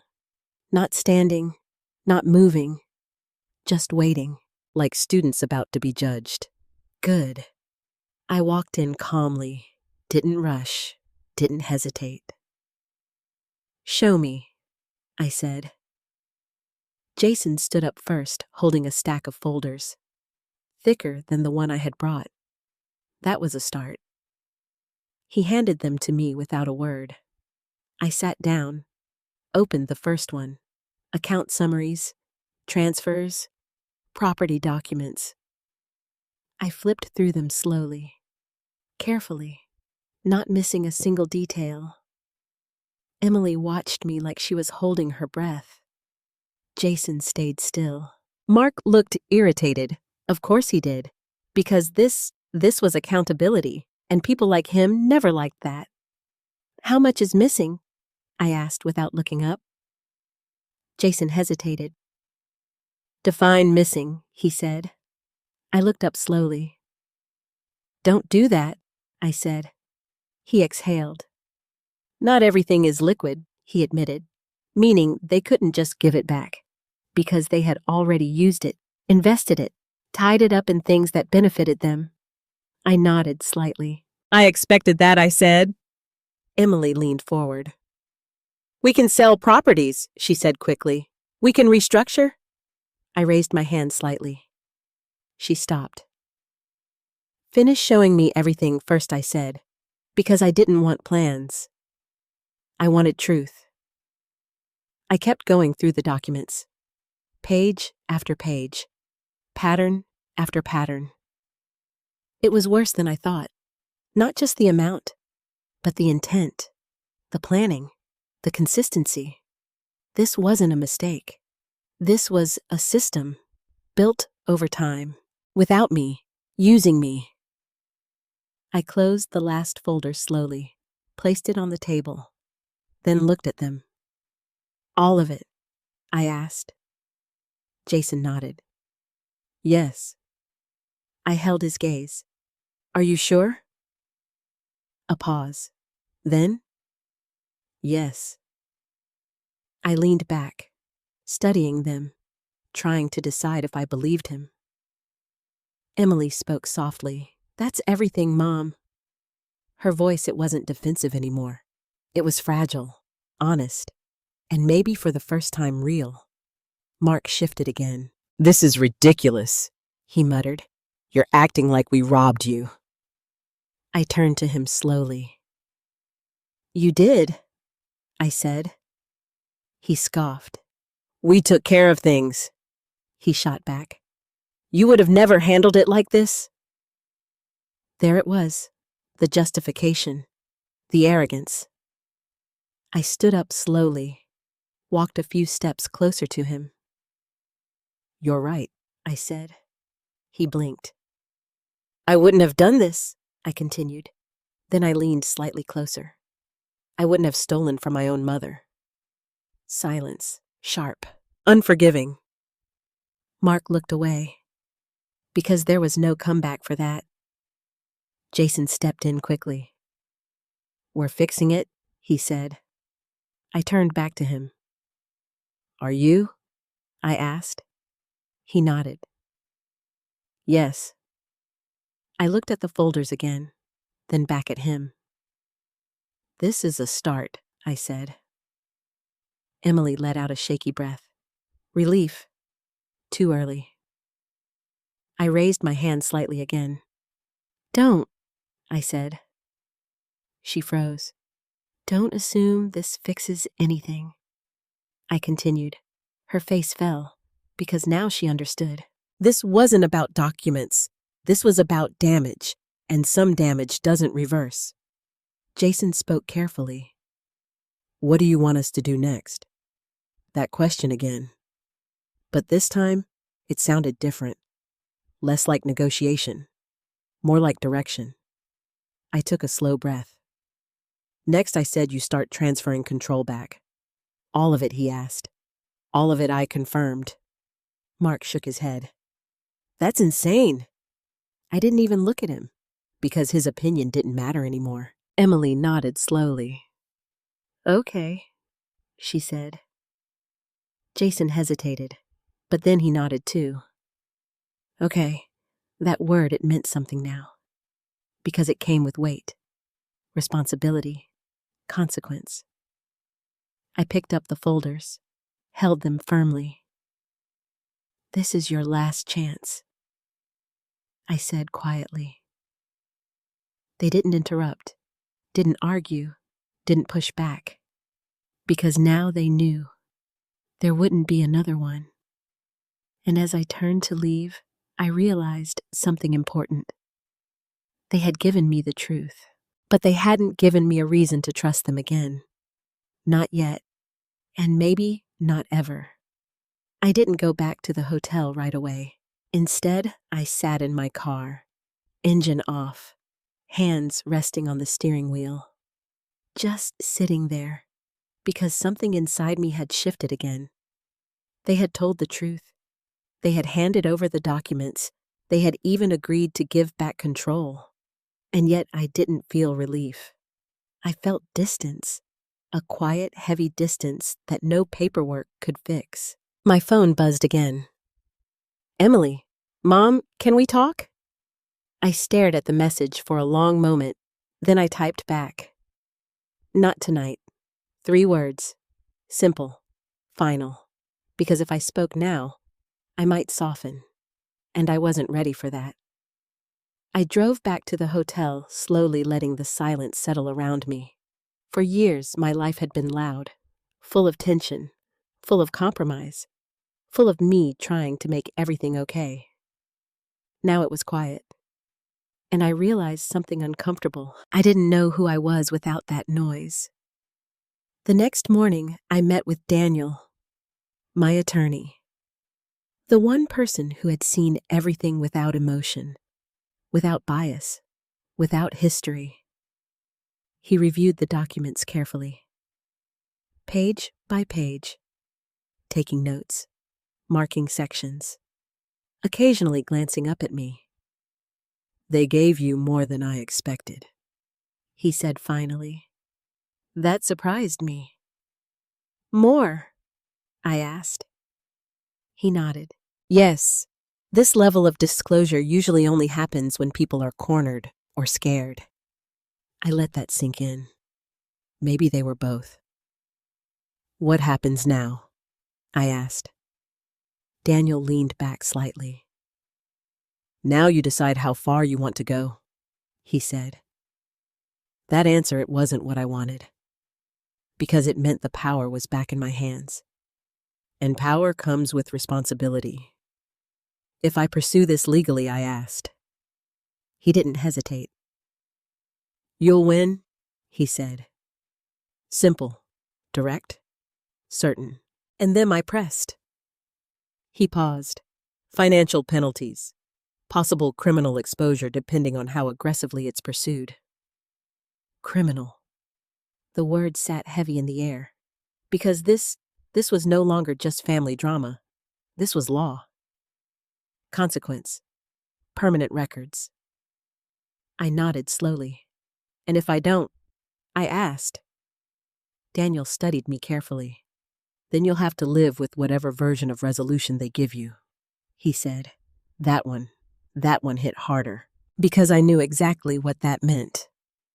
Compromise, again. I exhaled slowly. I don't want to compromise anymore, I said. He nodded. I figured. Silence. Then he leaned forward slightly. Let me ask you something, he said. I looked at him.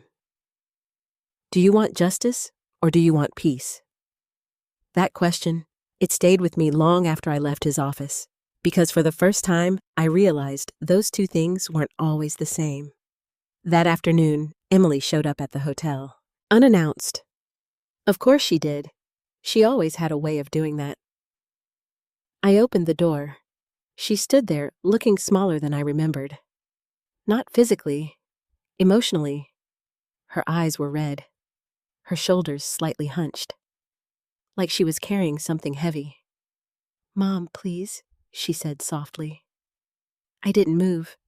Didn't invite her in, just looked at her. "What do you want, Emily?" I asked. Her voice trembled. "I want to fix this." I shook my head slightly. "You can't fix this," I said. She flinched. Because deep down, she knew I was right. "Then tell me what I can do," she whispered. I studied her face, looking for something. Honesty, regret, truth. And for the first time, I saw all three. But it still wasn't enough. "Why did you do it?" I asked. Not accusing, not angry, just asking. She hesitated, then answered. "Because I thought you'd never notice," she said. The honesty of that, it hurt more than any lie could have. "And," I pressed, "and because she swallowed because I thought I deserved it." There it was. The real reason. Entitlement. Not desperation. Not survival. Choice. I nodded slowly. "At least you're honest now," I said. Tears slipped down her face. "I'm so sorry," she whispered. I leaned against the doorframe. Tired. Not physically. Emotionally. "I believe you," I said. Her eyes widened slightly. "You do?" "Yes," I said. Hope flickered in her expression. Small, fragile, but alive. Then I added, "That doesn't change anything." The hope broke instantly, because that was the truth she hadn't accepted yet. "I said I was sorry," she said, her voice cracking. "I know," I replied. "So why are you still doing this?" she asked. I looked at her carefully. Because this was the moment. The one where everything becomes clear. "I'm not doing anything," I said calmly. "I'm choosing not to pretend." Silence. She stared at me, trying to understand, but she wasn't there yet. "You want things to go back to normal?" I continued. "Yes," she whispered. I shook my head. "There is no normal," I said. "Not anymore."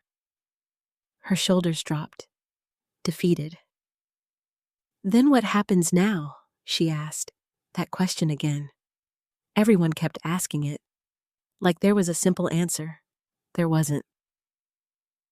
"You live with what you did," I said. "And me?" she asked. I paused, because this part mattered. "I live with what I allowed," I said. She frowned slightly. "You didn't allow—" "I did?" I interrupted gently. "I trusted you without boundaries. I gave without limits. I ignored signs I didn't want to see." My voice stayed calm, but inside it wasn't. It was heavy, honest, painfully clear. "And that's on me," I finished. Emily shook her head. "No, Mom." "Yes," I said firmly, "because if I don't own my part, then I learn nothing from this." Silence again, but this time it felt different. Less like conflict, more like truth settling into place. She wiped her face slowly. "So, is this it?" she asked. I looked at her, really looked at her, not as my daughter, not as someone who hurt me, but as a person standing in front of consequences. "I don't know yet," I said honestly. And that was the truth. Because for the first time in my life, I wasn't rushing to fix something. I was letting it unfold. And as she stood there waiting for an answer I didn't have, I realized something important. Healing doesn't start when someone says sorry. It starts when you stop lying to yourself. and I had just begun telling myself the truth. 3 days passed. No calls, no surprise visits, no emotional messages. Just silence. The kind of silence that forces you to think, to sit with your choices, to feel the weight of them. And for the first time in years, I didn't rush to fill it.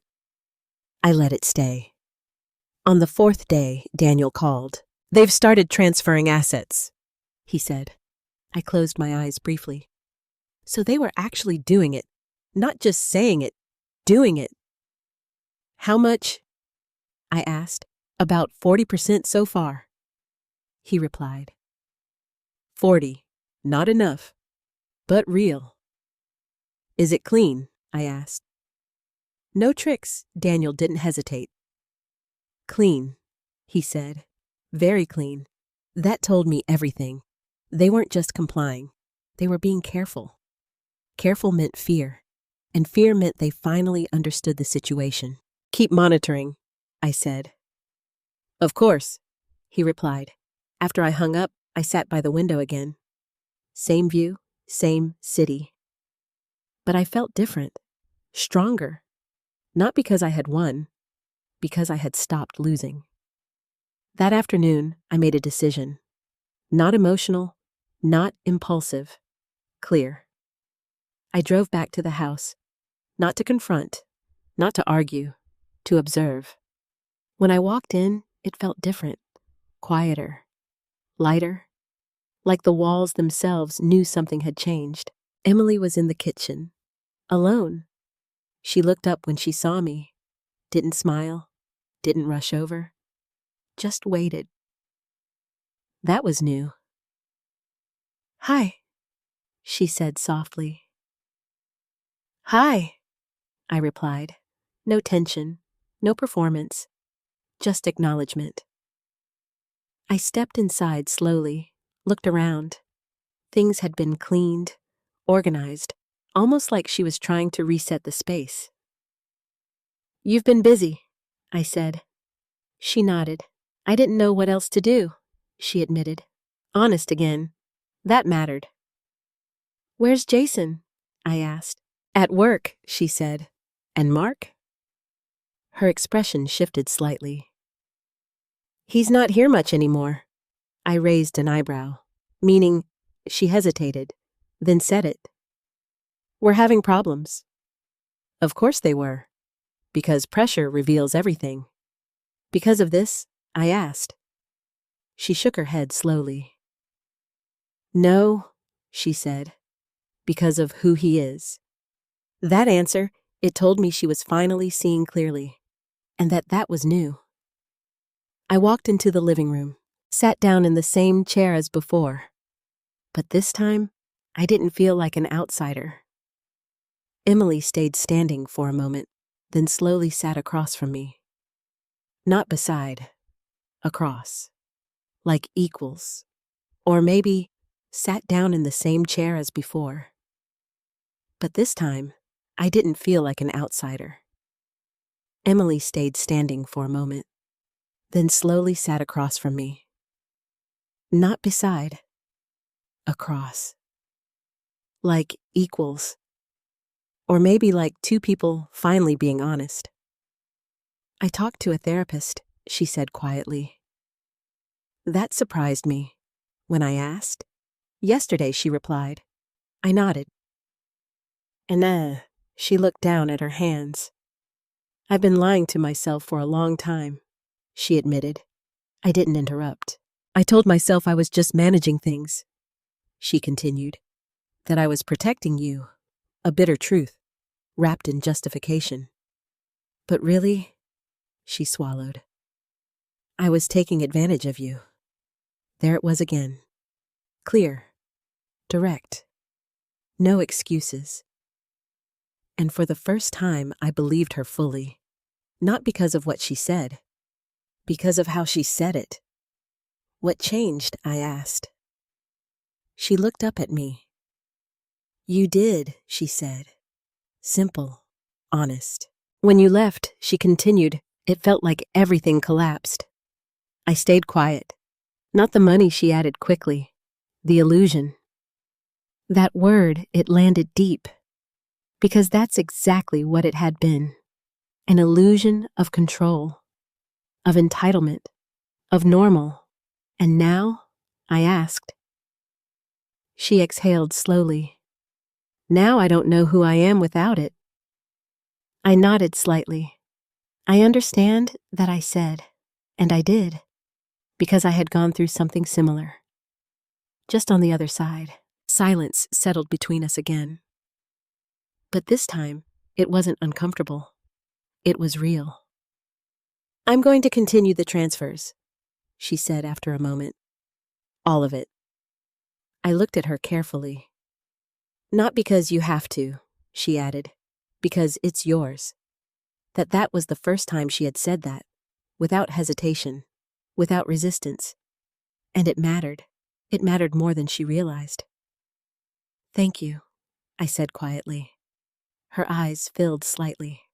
Not dramatic, not overwhelming, just honest emotion.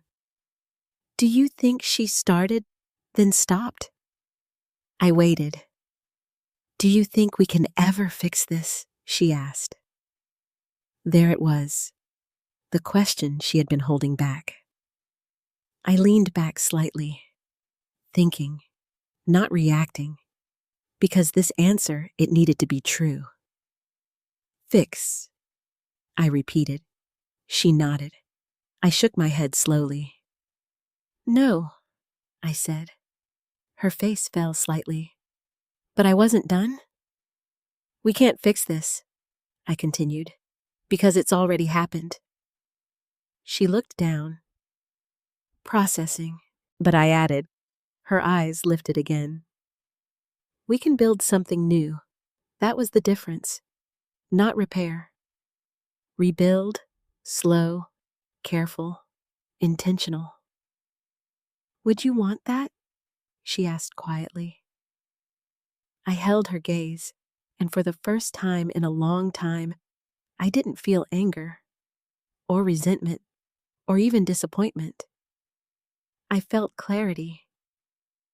I don't know yet, I said honestly, and that was the truth, because trust isn't a switch. It's a process, one she had broken, and one she would have to earn back, if she could. She nodded slowly.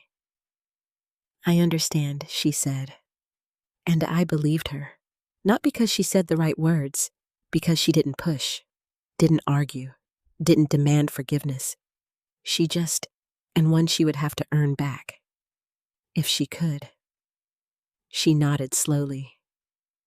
I understand, she said, and I believed her, not because she said the right words, because she didn't push, didn't argue, didn't demand forgiveness. She just accepted it, and that was the first real step. As I stood to leave, she didn't follow me, didn't try to stop me. She just stayed where she was, respecting the distance, and for the first time that distance didn't feel like loss. It felt like space. Space for something new, something honest, something earned. And as I walked out of the house, I realized something important. Forgiveness doesn't start with the other person. It starts when you stop needing them to be who they were. And finally, I had. 2 weeks later, the transfers were complete. Every account, every property, every hidden investment Daniel had uncovered, back where it belonged, back under my name. I didn't celebrate. There was no victory party, no champagne, no dramatic moment of triumph. Because this had never really been about the money. It was about control, respect, truth. And for the first time in a long time, I had all three. I moved out of the hotel the next day, not back into the house. That chapter was complicated. Instead, I leased a small place across town. Nothing extravagant, just quiet, clean, Mine. The first night there, I sat on the floor. No furniture yet, just a cup of tea in my hands, and silence around me. But this silence, it felt different. It wasn't heavy. It wasn't lonely. It was peaceful. Earned. A few days later, Emily called. I stared at the phone for a long moment. Then I answered. "Hi, Mom," she said. Her voice was steadier now, less fragile. "Hi," I replied. A pause. "I wanted to let you know," she began. "The last transfer went through." "I know," I said. "I saw it this morning." Another pause. Then, "I'm proud of you," I added. The words surprised both of us. Her breath caught slightly. "You are?" she asked. "Yes," I said simply. "Because you finished something hard." Silence, but not empty. Full. Emotional. "Thank you," she whispered. Then she hesitated. "Can I see you?" she asked. I thought about it. Not automatically, not emotionally, carefully. "Yes," I said, "but not at the house." "Okay," she replied quickly. We met at a small cafe the next afternoon. Neutral ground, safe. When I walked in, she was already there, sitting by the window, hands wrapped around a coffee cup. She looked up when she saw me, stood slowly, like she wasn't sure what was allowed anymore. That was new and important. "Hi," she said. "Hi," I replied. We sat down, facing each other. No walls, no roles, just two people. "I've been thinking a lot," she said. I nodded. "Me too." She took a breath. "I ended things with Mark. That didn't surprise me, but I didn't react strongly." "Why?" I asked. She gave a small, sad smile. "Because I finally realized he didn't just support the lies, he needed them. That was a powerful realization." "And Jason?" I asked. "He's staying with me for now," she said. "I'm trying to be better. Better. Not perfect." That mattered. "I started working again," she added. "At the clinic." I raised my eyebrows slightly. "You went back?" She nodded. "Part-time."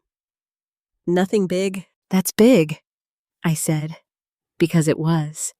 It meant independence, accountability, reality. "I want him to see that," she said quietly. "Him. Jason," she said. "I don't want him growing up thinking this is normal." That was the first time she had spoken like a mother who understood responsibility, and I felt something shift inside me. Not forgiveness, not yet, but something softer. We talked for a while, not about the past, not about the money, just life. Small things, real things. And for the first time in years, it felt honest.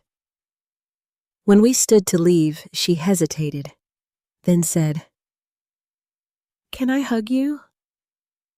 That question, it hit deeper than anything else, because once upon a time, she never had to ask. I looked at her, really looked, at the woman she was now. Not the version I remembered, not the version who hurt me, but the one standing in front of me, trying, learning, owning her mistakes, slowly becoming someone new. And I made a choice. A careful one, a measured one. "Yes," I said. She stepped forward slowly, wrapped her arms around me, gently. Not tight, not desperate, just present. I hugged her back. Not fully, not completely, but enough. Enough to say this isn't over. But it's not broken beyond repair either. When we pulled apart, there were tears in her eyes. And mine. But they weren't the same tears as before. These weren't from pain. They were from possibility. Weeks passed, then months. We didn't rush anything. No forced holidays. No pretending everything was fine. We built something new. Conversation by conversation. Boundary by boundary. Truth by truth. Sometimes it was uncomfortable. Sometimes it was slow. But it was real. And that mattered more than anything. One evening, months later, Emily came over to my place, sat across from me, much like before, but this time there was warmth, trust, not complete, but growing. "I've been meaning to ask you something," she said. I smiled slightly. "That sounds serious." She nodded. "It is." I waited. She took a breath. "How did you know?" she asked. "Know what?" "That you needed to walk away," she said. I leaned back slightly, thinking. Because the answer, it wasn't simple. "I didn't," I said finally. She frowned slightly. "Then how did you do it?" I looked at her and answered honestly, because staying hurt more than leaving. That was the truth. The simplest version of it. She nodded slowly. Processing. "I think I understand that now," she said quietly. And I believed her. Because she had lived through her own version of it. With Mark. With everything. And as I looked at her, I realized something important. People can change. Not because you ask them to. Not because you forgive them. But because they choose to face themselves. And that's the hardest thing anyone can do. As the night settled around us, we talked. Not about the past. Not about mistakes. But about what comes next. And for the first time in a very long time, I felt something I hadn't expected. Peace. Not perfect. Not complete. But real. And earned. After everything I've been through, I realized something I wish I had understood years ago. Love without boundaries isn't love. It's permission. Permission for people, even the ones closest to you, to slowly take more than they should, until one day you don't recognize your own life anymore. For so long, I thought being a good mother meant sacrificing everything. Staying quiet, being patient, understanding. But what I've learned is this.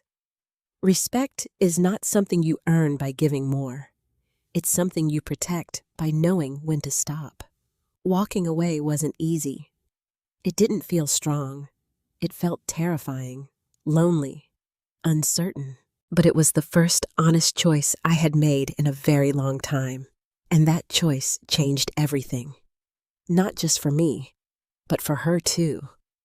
Because sometimes the only way people truly see their actions is when you stop absorbing the consequences for them. And forgiveness. It's not about forgetting what happened. It's about deciding whether someone is willing to become better than the person who hurt you. Some are, some aren't, and that's okay. Because your peace should never depend on someone else's growth. If you've ever felt taken for granted, if you've ever given more than you received, if you've ever stayed in a place that slowly broke you, I want you to know this. It's not too late to choose yourself. Never. And sometimes, the most powerful thing you can do is simply walk away. If this story touched you in any way, let me know in the comments. Have you ever been in a situation where someone you trusted crossed the line? Where are you watching from? And what time is it there right now? I read every comment, and your story might help someone else feel less alone. And if you want more stories like this, real, emotional, and meaningful, Don't forget to like and subscribe, because sometimes the stories we share are the ones that help us heal.